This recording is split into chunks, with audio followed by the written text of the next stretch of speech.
லட்சுமியை காட்டிலும் சிறந்தவள் இந்த மூதேவி அம்மாதான். அவளை மூதேவி என்று சொல்லக்கூடாது.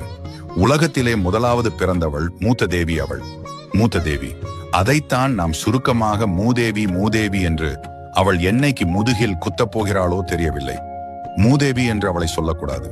மூதேவி என்று சொன்னால் அவள்தான் நித்ரா தேவி. அந்த நித்ரா தேவி நம்மிடம் குடியிருந்தால்தான் நமக்கு நிம்மதி இருக்கும் என்று மனதில் சந்தோஷம் இருக்கும். உடம்பில் திரேகத்தில் நோய் வராதே திரேகத்தில் சுத்தம் இருக்கும். அந்த மூதேவி இல்லை என்றால், நமக்கு உறக்கம் வரவில்லை என்றால் உடம்பு என்னத்துக்கு ஆகும்? மூதேவி வளமை, செல்வம் ஆகியவற்றுடன் தொடர்புடைய ஒரு தெய்வம்.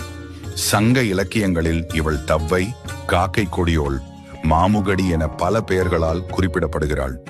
பார்க்கடலை கடைந்த போது மந்தார மரம், பாரிஜாதம், கற்பக விருட்சம், காமதேனு, லட்சுமி தேவி, சந்திரன், அமிர்தம், ஐராவதம், சங்கநிதி, பத்மநிதி, தன்வந்திரி இவற்றுக்கு முன்னால் தோன்றியவள்.